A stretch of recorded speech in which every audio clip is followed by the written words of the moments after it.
And once you get all these pieces down from this footwork drill, you're going to want to start putting them together as a whole. Shadow boxing is an amazing tool for this.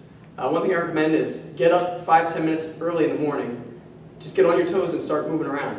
But try to have everything flow together, all right? When you walk, it's very natural. Okay, you've been doing that your whole life. You don't have to think about it. If I want to get over there to the camera, I don't have to go through this process in my head of, okay, all right, let's move the right foot forward. Okay, and now my left foot. All right? But a lot of times people will fight like that. You want the footwork to get so natural that when you're fighting, you don't have to think about it at all. All right? Then you can concentrate on your defense. You can concentrate on countering. You can concentrate on intercepting and attacking the attack. All right? But you want your footwork to be very, very good. It's a really neglected part of a lot of martial artist training. All right? So as you're doing all these moves, eventually you start putting them together. Getting all of them to where you can just move naturally. All right? As you get better at it, start ending your attacks in.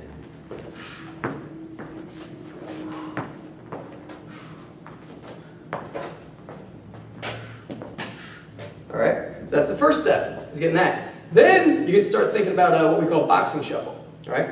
This is where you're going to start getting up on your toes, moving around like a fighter. All right? And then doing all those movements out of that. And basically when I'm doing a boxing shuffle, shifting my weight back and forth between my feet. All right? And you can do all of those movements that we just did from there. All right? And then once you get that, you're just shadow boxing. But you want all that to be natural.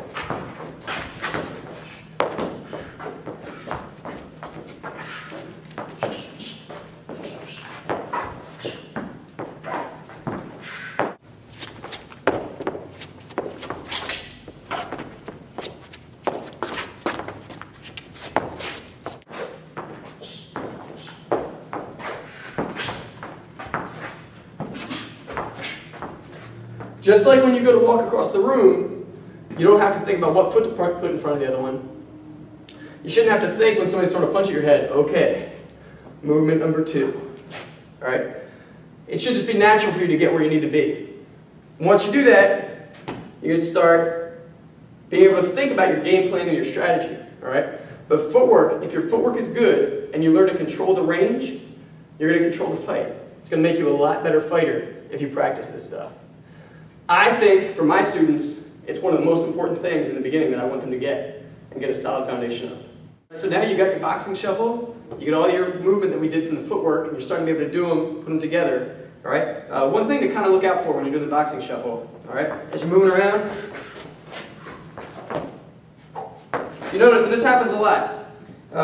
As you're going in, I'm moving pretty good, my footwork's good, and then all of a sudden I get ready to attack. Are you ready to attack? I stop and come in. All right? You want to start getting all of your attacks to be out of that movement. And if you're watching kind of slow motion, I'm keeping that lightness going through all the attacks that I'm doing. All right? I'm not moving, stopping, and attacking.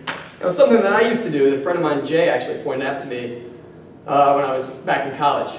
And it's really good. And like I said, a good fighter is going to see that, and that becomes telegraphing.